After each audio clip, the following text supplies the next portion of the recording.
Magandang gabi po, Luzon, Visayas at Mindanao.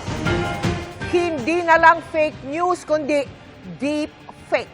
O yung mga videong gayang-gaya ang mga boses at itsura ng mga personalidad ang posibleng maging banta sa 2025 elections ayon mismo sa DICT. Kaya panawagan ng kagawaran sa Kamara bumuo ng batas para ma-regulate ang artificial intelligence na nagagamit para gumawa ng mga ganito.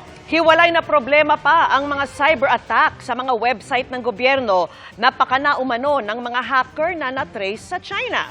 At yan po ang tinutukan ni Ivan Mayrina at Jonathan Andal.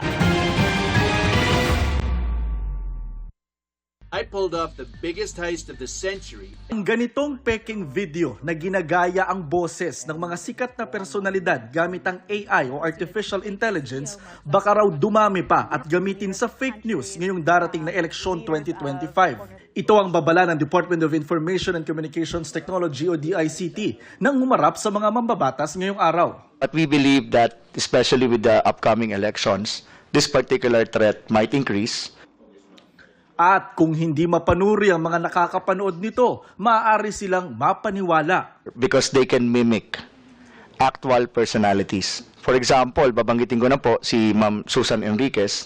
Gamit po ang kanyang video, pati yung kanyang audio recording, no, dinab dun sa video niya, to make it look like that she is endorsing a particular product, where in fact, she did not.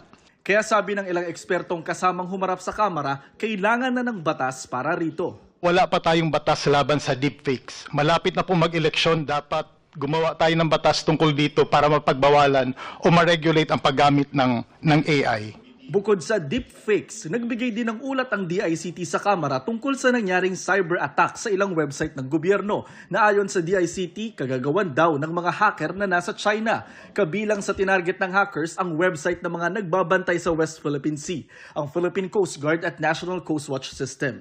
Tinarget din ang pribadong website ni Pangulong Bongbong Marcos. Pero sabi ng DICT sa ngayon wala silang hawak na ebidensya na magsasabing may basbas ng gobyerno ng China ang tangkang pangahak na ito. The type of attack used is very sophisticated. I would call it, Mr. Chair and to the members of Congress, theoretically perfect. Pinag-aralan at magagaling yung gumawa ng malware. Ang website ng House of Representatives, milyong-milyong cyber attacks daw ang natatanggap araw-araw na layong lunurin ng server at mag-down ng website. Sa Senado, pinaiimbestigahan na rin ang cyber attack na ito ng mga hacker na nasa China. Tama na ang tsa-tsa. China ang mas malaking problema.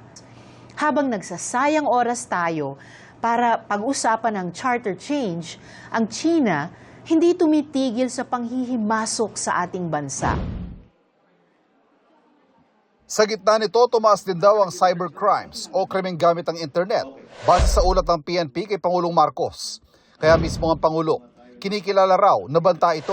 There is a need for us to focus on cybercrimes. As instructed by our President, we are intensifying down to the police station level, municipal level. We will have police officers who are trained to handle cybercrime or online crimes. Kung noon pinakamarami sa mga talang krimen ng theft o pagnanakaw, ngayon napalitan ito ng pagnanakaw pa rin, pero internet-based na o yung tinatawag na online swindling o estafa.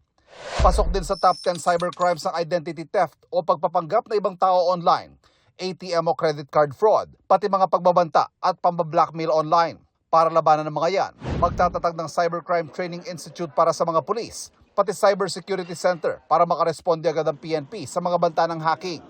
Tuloy rin ang ugnayan ng Information and Communications Technology Department sa mga ahensya ng gobyerno para palakasin ang depensa laban sa mga hackers. Kailan lang ay sunod-sunod ang hacking sa ilang government agencies, bagay na paksa ng briefing ng DICT sa Pangulo. Para sa GMA Integrated News, Ivan Mayrina. At ako po si Jonathan Andal. Nakatutok kami 24 oras.